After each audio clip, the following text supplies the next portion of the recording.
I watch the same movies on repeat. I really am not all that good at watching new films. My to-be watch list is this and not really that long at all. I just love rewatching films that I am deeply familiar with. So if I want to watch something, I will return to one of these films. And I also don't necessarily watch films in a typical manner. I like to dip into them so I know which scenes are my favourites, I know which films particularly move me, and I know the timestamp of those. And so I just fast forward to that scene, watch that scene, and then put the movie to one side again.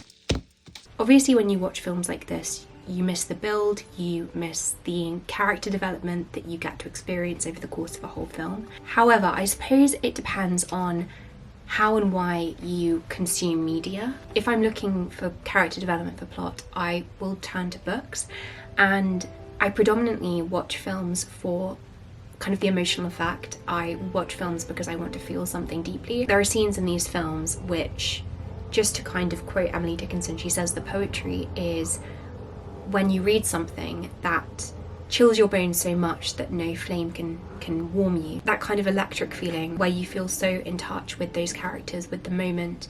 There are moments where you feel deeply alive, and I watch movies for that effect. Because unlike with books, where you do get that feeling, and of course you kind of get those moments where you just sit back and you cry or you're deeply moved. But I think, at least in my experience, it's more predictable. I can predict with a movie that that's going to happen, whereas with a book, even if I reread a section, I won't necessarily get that feeling. So just to kind of contextualize, that's why I watch movies, and that's why I like to rewatch the same films. I've got to say, I think with visual media especially, I can find content quantity quite overwhelming, because we are in a visual society. That's what Postman said back in the 1980s, and it's even more true now.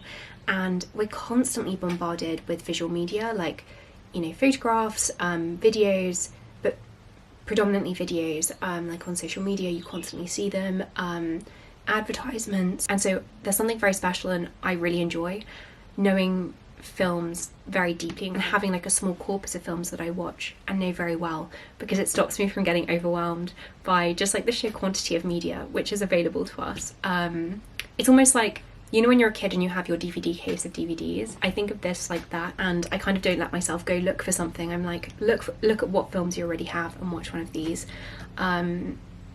Yeah, that's a huge pre-ramble just to kind of contextualize the films that I'm going to be telling you about. I'm not going to talk about all of these. There are about 35-ish on this page. I'm only going to talk to you about 20 to 25 though, because they're the ones I actually go back to very regularly.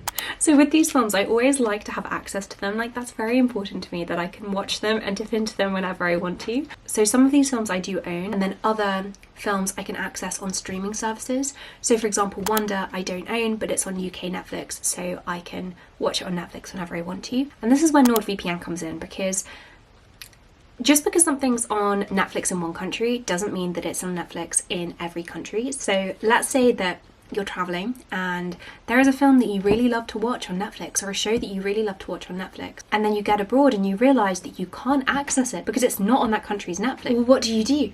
I cannot tell you the number of times that NordVPN has come in helpful for this. NordVPN is incredibly easy to use. You have this map, and then you can just click on anywhere in the world and it will change your VPN so that the browser treats you like you're browsing from another country. So for example, I could click on Canada and then browse as if I'm in Canada, go to Canadian Netflix, see what's on Canadian Netflix, and it's just a really handy tool to have, not least because it ups your security when you're out and about, when you're traveling.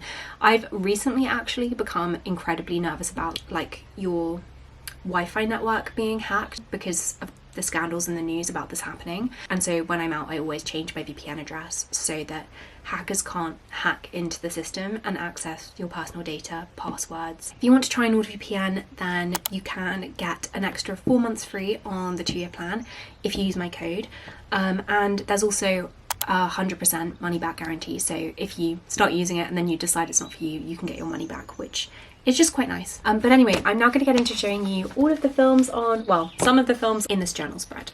Now, these films aren't in any particular order apart from one, because my favourite film ever, which I can just undeniably say is my favourite film ever, is Extremely Loud and Incredibly Close. It's based on the book by Jonathan Safran Foer, but this is one of the rare cases where I would say that the film is better than the book, which is actually saying something as well, because the book is astronomically good. So the book plays with form in really interesting ways. It's got like pictures, there's one bit with a flip book, there's a part where all of the words get closer and closer together. This is about a young boy called Oscar, and his father dies in 9/11. The book and the film both take place about a year after this happens, and Oscar goes into his dad's room for the first time since he died, and he finds this vase which breaks. So he like reaches up to get something and this vase falls and breaks, and inside he finds this key, and he has no idea what it fits, but he decides, he really thinks that if he can find the lock which this fits, then he will kind of reach his dad, or there's something that his dad wants him to find. And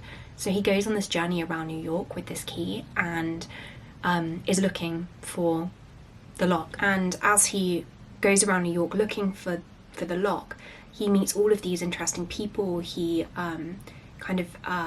he hears all of these stories from people. People often talk about New York in relation to how many stories and kind of how jam-packed that city is with overlapping stories. And this book, I think, more than anything, like, shows that. And it's just so beautiful kind of seeing the tragedies, seeing the losses of all of these different people who are all united in the fact that they grieve, that they have loss, and yet there's so much beauty in this book. Oscar is also autistic, and the book especially has been praised for doing a very good job of like using format to present the way that he thinks. I've probably watched this film in full about 20 times, maybe 25. But there is this one scene in particular which I rewatch at least once a fortnight, and it's called Oscar's monologue, and it's beautiful. Like it's so moving. You just feel so much kind of grief for him, and it's, I think, the best scene in all of cinema. So watch this film even if just for that scene. The soundtrack is also beautiful. I actually, in my commonplace book, I will show you on the first page. This is the only visual thing I've got in my commonplace book, actually. It says, I think a lot of things are odd. People say I'm odd all of the time. The next film is quite different, which is the 2020 Emma with Anya Taylor-Joy, which is just so good. I think the best Austen adaptation, and a lot of people will agree. It's just so beautifully made. Like all of the symmetry, the wonderful like bright colours, like the iconic yellow jacket that Emma wears. Every single shot of it is just stunning. It's such a treat for the eyes to watch.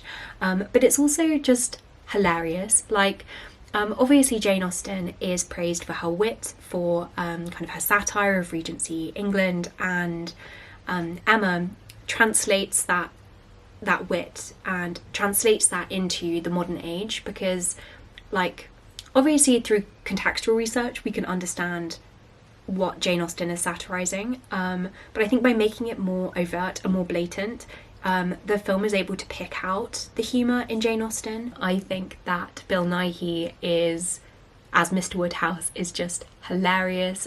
Miranda Hart is in it too. Like, it's fantastic. And if you didn't know, Emma is the famous story of a meddling young woman who is kind of self-declaringly very good at matching people up and finding the perfect husband for her female friends. And so she starts trying to match up her friend Harriet, with somebody, and it's just, I mean, she's kind of, Jane Austen wrote her to not be very likeable, and she's not likeable, but you also kind of love her still. Emma Woodhouse, handsome, clever and rich, had lived nearly 21 years in this world with very little to distress or vex her. The next film is a very obvious favourite, which is Titanic. I remember watching this for the first time when I was 12 and just sobbing. Like, it was the first film that I properly sobbed at. The Titanic ship, like many people, is something I'm deeply fascinated by, and I think knowing kind of like how much went into making the film as well. Like James Cameron did automations of the ship sinking, and it's kind of through making the film they were able to discover things about the ship.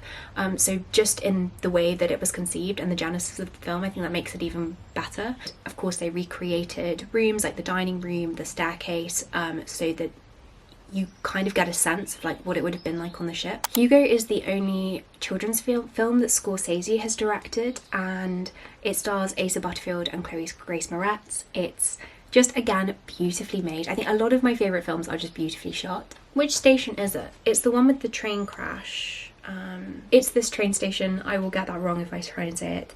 But it's set during the 1930s, and Hugo Cabret is a young boy who is responsible for winding the clocks back every single day in the station. He's not meant to be doing it. His uncle was meant to be doing it, but his uncle died and he didn't want to be taken away, so he just stayed there and nobody questions it so long as the clocks keep on running. And Hugo is trying to finish this automaton that he was making with his dad before he died, and he finishes it, but there's like a key which he needs, and so he needs to find this key.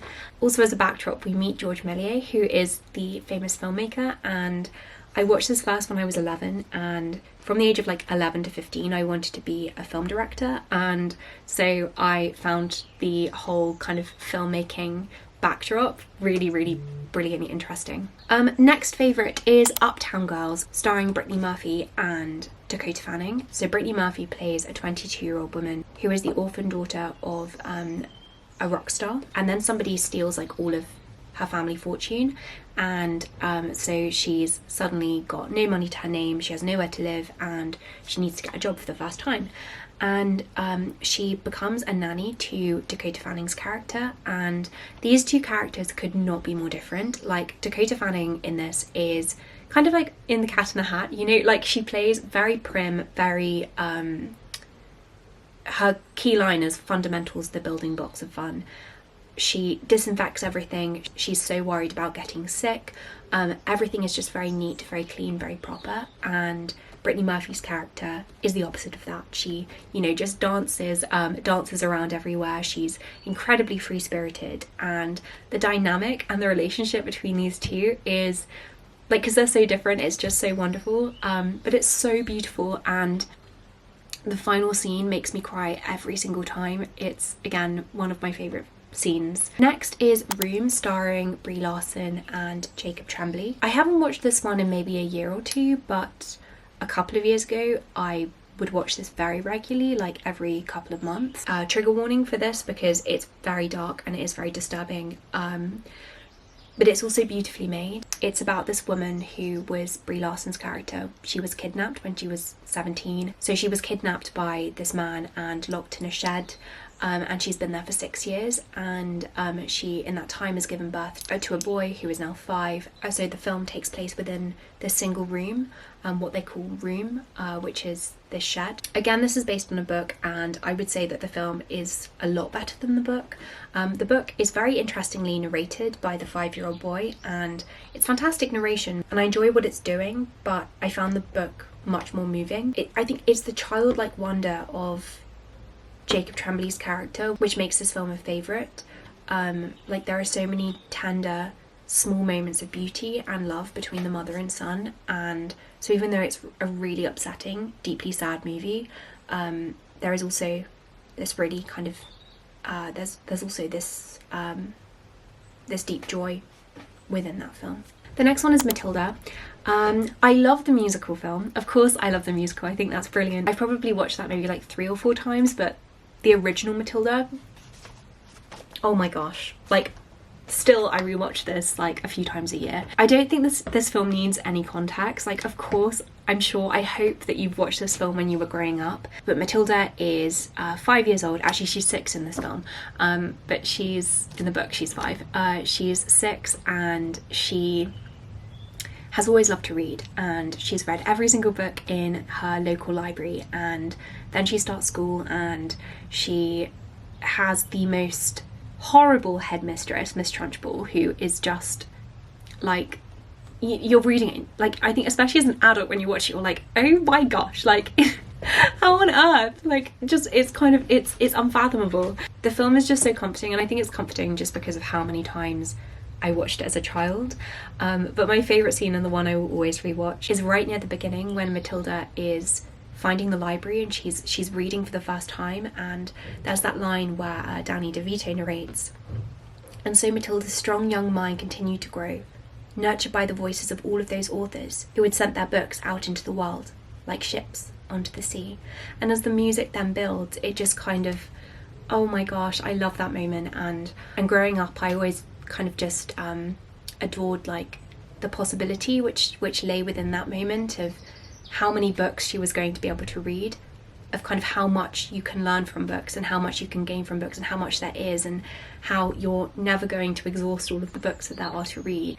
Next film is Wonder, again starring Jacob Tremblay, which is again based on the book. I would say the book is much better than the film and almost kind of incomparable. Like, I almost don't think of it as an adaptation of the book. Augie has a facial deformity, and he's never been to a real school before because his parents have been afraid of him being bullied, and then he starts school for the first time at the age of 10. Again, there are moments which are so sad, but like, it's just a story of kindness, and like moments of kindness, like when there is just like a genuine real kindness which somebody is showing to somebody, like how can that not be moving? And there is this one moment which you will know if you've watched the film, where it's all in slow motion. It's Jack, like his friend Jack, in slow motion with Julian. I'm not going to say what happens, but if you've watched it and you know what I'm talking about, that moment, oh my gosh, I've watched that. That's the moment I always go to watch. And then right at the end as well, on stage, like, oh, it's so beautifully made. And as I say, so different from the book, because the whole point of the book is that you never know what August looks like, and in this you do. It's visuals, so of course that's going to be different, but as a standalone I think it's fantastic. Next is Atonement, with Saoirse Ronan and Keira Knightley. I'm actually going to say not the whole of the film. The first half of Atonement is the one that I continually rewatch. Of course I've watched the whole thing, but I always go back and rewatch the first half. Again, like with Emma, it's beautifully made. Like every single shot has this aesthetic attention to detail. I don't know what filter it is on it. I don't know how to talk about filters really in film, but there's like a haziness and a glow to all of the shots. All of these pastel colours and vibrant greens. It's set in the middle of the summer, and on one single day, this languid day where everything changes in the lives of this family because of 13-year-old Bryony, who is on the cusp between childhood and adulthood, and she sees something which she doesn't understand and she misinterprets it, and the consequences are so severe. Again, like, I don't know if the book or the film is better. I liked both of them. I probably wouldn't choose a favourite, but I thought it was an amazing adaptation. With this one, I don't tend to go back and rewatch a scene. I like to watch the whole build over the hour of the first half. I'm kind of like going through and being like, I'm gonna choose this one. I'm not doing it in order. Let's go for Dead Poets Society. This is about a teacher, Mr. Keating, who starts at this prestigious boys' boarding school in Massachusetts, and all of these boys have that the whole of their lives are scheduled and kind of disciplined. And it starts with Pritchard and his textbook, and it's like, how do you determine whether something is a good poem? And it's about form, and it's so arbitrary and it's so distinct from what actual appreciation of literature is. And Mr. Keating comes in, he educates these boys in just such a real human way. He teaches them to love literature, to love the arts. We read and write poetry because we are members of the human race, and the human race is filled with passion. And medicine, law, business, engineering, these are noble pursuits and necessary to sustain life. But poetry, beauty, romance, love, these are what we stay alive for. Next film is Perks of Being a Wallflower, again a classic, which I hope you've already watched. This is a freshman at high school called Charlie. He's 14 and he experienced depression right before high school, so like in the last year of middle school, and he starts high school without any friends. He starts high school sitting alone by himself every day, and then he makes these friends, Patrick and Sam. They have just the most beautiful friendship, and they're there for each other, and there are so many kind of enlivening moments in this which capture that kind of joy of youth and possibility of kind of being that age. It's a really joyful film, also very sad again. I do think like the combination of kindness, joy and sadness in a film is necessary in my opinion, for it to be a really good film. The joy and the kindness is just so much brighter and so much more significant because it's next to that sadness. I would also say the thing that I rewatch a lot from Perks of Being a Wallflower is the trailer. I think the trailer is beautifully made, like favourite film trailer ever. When I was about 12, I rewatched that trailer like every single day for a year. Next is Phoebe in Wonderland, which stars Elle Fanning. This is about a girl with Tourette's who is auditioning for Alice in the school play, and kind of over the course of her auditioning for this play and starring in this play, her Tourette's is getting worse and worse, but also how it affects her parents, how it affects her sister, and it's just, again, deeply moving. But also I love how it's kind of quite ethereal. I don't really know how to describe it apart from the film feels like a Kate Bush song. So if you like the song Army Dreamers or like Running Up That Hill, this film kind of has the same vibe as those songs. Next I've got The Secret Garden down here. Of course, oh my gosh, this film is beautiful. As a kid I actually didn't like The Secret Garden film because I did not like Mary Lennox, because she's, you know, she's sour Mary Lennox. They call her Mary Mary quite contrary, and she's not very pleasant as a child. And yet over the course of the book, as she goes to Mathwaite Manor in Yorkshire from India after her parents die, she finds this garden and she starts to bring the garden to life, but also she comes to life, and she becomes sweet and kind and kind of grows into herself in a way that she hadn't before. And it's just like, it's beautiful, and again I think it's beautifully shot. I love the costumes in this too. I love the setting of the manor house in this massive stretch of Yorkshire moors. If you've watched it, you'll know that shot where they're coming towards the manor house and they're in the carriage and they're trundling along, and that shot is, oh my gosh, it brings me such comfort. And actually now as an adult I really enjoy the first half where she is contrary, and I just feel really sorry for her because everyone's so mean to her, and it's like, it's not her fault that she's so young, and even though she's, you know, not the nicest child, it doesn't mean that we shouldn't treat her with kindness. And so I always get so sad when she says, I've never had any friends, and the gardener says, oh, that I can believe, and it breaks my heart every time I hear that. I've got another film based on a Frances Hodgson Burnett book, which is A Little Princess, which came out 30 years this month actually. This is very different from the book. Like, I don't even know if you can call it an adaptation of that book. It's so loosely based. Like, the book is set in London, the film is set in New York. The film calls her Sarah, and I've always called her Sarah. This is set in the First World War, but the book is set in 1905. And so the differences really frustrate me as somebody whose favourite book is A Little Princess. But as a standalone, I do enjoy the film, and I like Sarah. I don't like her as much as I like her in the book. I still love like the kindness and the magic, and my favourite scene is when she's telling a fairy story to Lottie, and she's sat there and they're sat together on the wooden planks. I also love The Sixth Sense, which is a horror film, and I don't like horror films. This is probably the only horror film I like.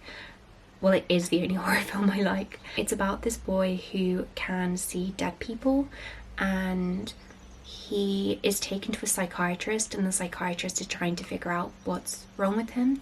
And the actor in this, I can't remember his name, is it Ozzy Osment or something? He was very famous at the time, I know. He's so good, like one of the best child actor performances I think I've seen.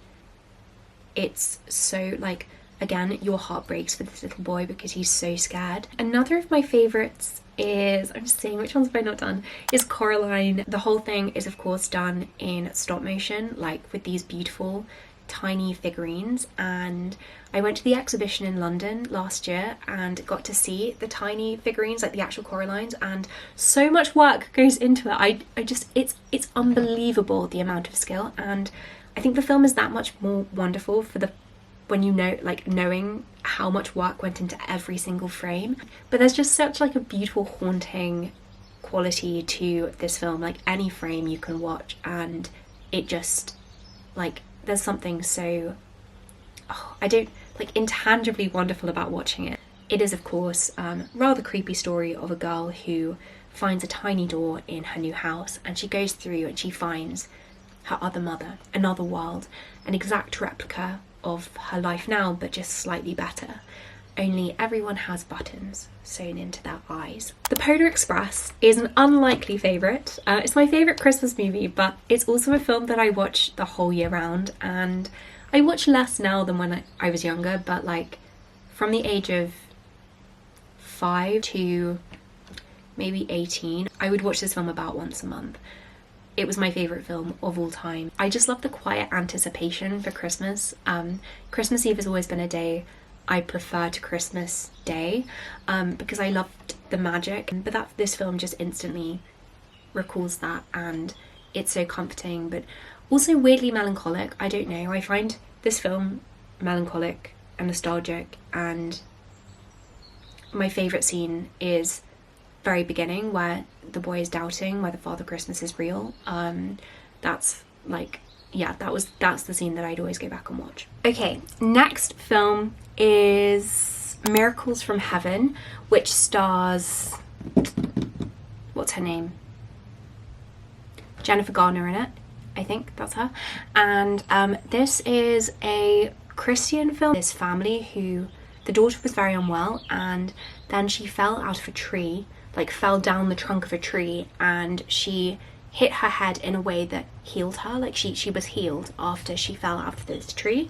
I've also read the book. I think regardless of whether you believe this happened or not, it's such a beautiful film about family. The daughter is so stoic. It's just a deeply moving film and wonderfully made. And again, the trailer of this is fantastic. Like, I would rewatch the trailer a lot when I was about 15, 16 and the film came out. My camera died, so it's a little bit later. Which films did I not talk about? Okay, so one of the rogue ones on here, probably the most like out of place on this list maybe, is Tinkerbell and the Great Fairy Rescue, which remains my ultimate like cartoon comfort film. I don't even know what it is about this film. It's just so obscenely comforting. I think it's set in Edwardian England, and it's this girl and her father who go out to the countryside for the summer, and they're staying in this tiny little absolutely beautiful cottage, and then all of the fairies fly over to welcome summer, and they're like painting the ladybugs and doing all of these things so that summer comes, and the little girl ends up capturing Tinkerbell and they become friends. And just, if I'm very, very stressed, this is the film that I will watch and just instantly feel comforted. I have also got Harry Potter on this list because, again, that will always be, from my childhood, incredibly comforting, and my favourite is The Prisoner of Azkaban. Spirited Away is also on this list. My sister and I really loved watching the Studio Ghibli movies when we were younger especially, and Spirited Away was always my favourite. Chihiro's family finds this abandoned, what they think is an amusement park, and they wander inside, and when night falls, all of these spirits come out, and Chihiro must work in this bathhouse if like her soul is going to be saved, but she ends up having to sign away her identity. I just love like the mythology of this, the art of Studio Ghibli films, and kind of the comfort that you get from a Studio Ghibli film is just unmatched. The Parent Trap as well, of course, is a firm favourite and one that I love to rewatch every summer, about two twins who discover that they are twins at the age of 11 at summer camp, and then they switch places so that they can go back and meet their mum and their dad, who they've respectively never met before. People always say that you're either like Annie or Hallie, and that you have a favourite. Growing up, my sister loved Hallie and I loved Annie, and honestly Annie's fashion was incredibly influential for younger me, and I remember like desperately wanting the tweed suit that she wears and never being able to find one. Again, it's just one of those comforting films. I think a lot of these like the films that I rewatch are ones that I loved a lot in childhood. That's probably quite evident. Then there are two films on here which are actually really recent films, and they are here because I anticipate them becoming like ones that I continuously watch now, when I watch them a lot since they came out. Inside Out 2. I loved Inside Out. Inside Out was my favourite Pixar film, but then Inside Out 2 came out and I loved it just so much more, and it's specifically for the presentation of anxiety, because of course anxiety comes in as a new emotion. The presentation of the anxiety attack at the end of Inside Out 2 is just the most accurate cinematic depiction of anxiety I've ever watched. It's so powerful. It always makes me cry when I watch it. Honestly, there are some moments in it though which are so painfully awkward because of course Riley is now a teenager, and so the awkwardness is very real. The other very new film is Wonka with Timothée Chalamet, which I loved. Again, I saw this one 3 times at the cinema when it came out, and it's so funny. Like, I think it's also really funny because I always say, oh, I don't watch much TV, but then when it comes to these films, I will watch them so much, and I watch and I end up watching them a lot because I just dip into them and I'll watch them over the course of like a few days. But I always have one of these films kind of on the go. So at the moment, the one that I'm watching a lot is Uptown Girls. I've also been dipping into Enola Holmes. But Wonka, if you haven't watched it, you really should. If you like anything absurd and you love nonsense, Wonka is the film to watch. I just love it. Like, it makes you feel so joyful.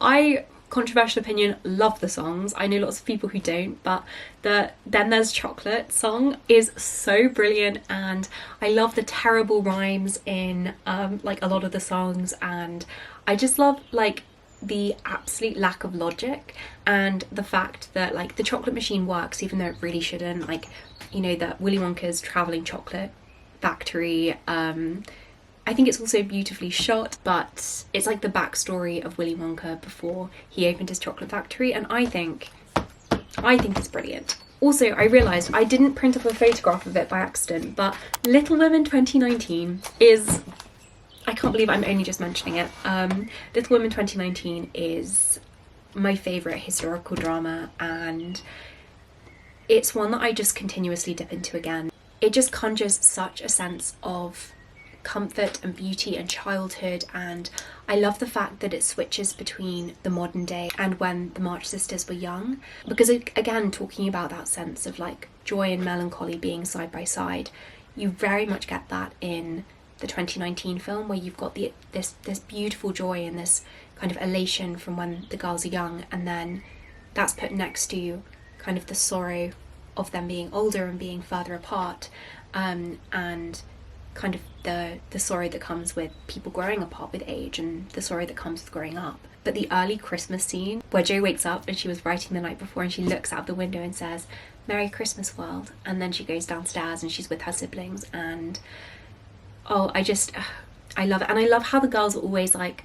speaking over each other. I also love the older one, which I recently watched, but I've only watched it once, so I can't put it on this list. Then another film which I love is Annie, but specifically the 2014, which I feel like is slightly controversial to prefer the 2014 to the older ones, but I just loved it. Like, it's set in the modern day. Annie is a foster kid as opposed to an orphan, and this man, Mr. Stacks, who is kind of the equivalent of like the owner of Apple, ends up saving her life, and then as a publicity stunt he takes her in and does all of this press coverage to get people to vote for him for mayor. And I just, like, I don't know, I can't even put my finger on why I love it so much. It's just so feel good, and I absolutely love Q Wallace, who plays Annie. I think she is such a perfect Annie, and I rewatched this film so much. I think it's excellent. Oh my gosh, literally, she's just such a perfect character. And I also love Rose Byrne's character, who plays like the overworked and high pressure perfectionistic assistant to Mr. Stacks. I would say that's kind of it for all of my major rewatch ones, like the ones that I regularly will go back to because I find them very comforting. But some other films which I'm not going to talk about but which I also loved are Sense and Sensibility, the one with Emma Thompson and Kate Winslet. I love that one. It's my second favourite of the Austen adaptations. I also love the 2005 Pride and Prejudice. Enola Holmes I love, and I often dip into that, especially the beginning scenes of Enola's education, like the scenes with Helena Bonham Carter. The Mary Shelley film from 2017 with Elle Fanning is fabulous. I've only watched it once, but I really want to rewatch it. It's like the life of Mary Shelley before and when she was writing Frankenstein, and it's just haunting. Don't get me wrong, there are films that I haven't said that I also love. There are maybe 15 other films other than the ones I've said which I really love and intend to rewatch, but haven't watched more than 3 times, so it doesn't really fit with this video. But yes, I hope you enjoyed this video. I am not used to reviewing films and it feels weird to review them. Like, I don't know. I hope that you were able to take something from this, and that you go away and you maybe try some of these films. Just a reminder as well that there is a link to NordVPN in the description box if you're interested. And I just want to say thank you so much for watching, and I hope that you have more than just a productive week. Oh, and let me know your favourite film in the comments. I would love to know your favourite film. What is a film that you rewatch? What is your go-to comfort film that you will just rewatch on repeat?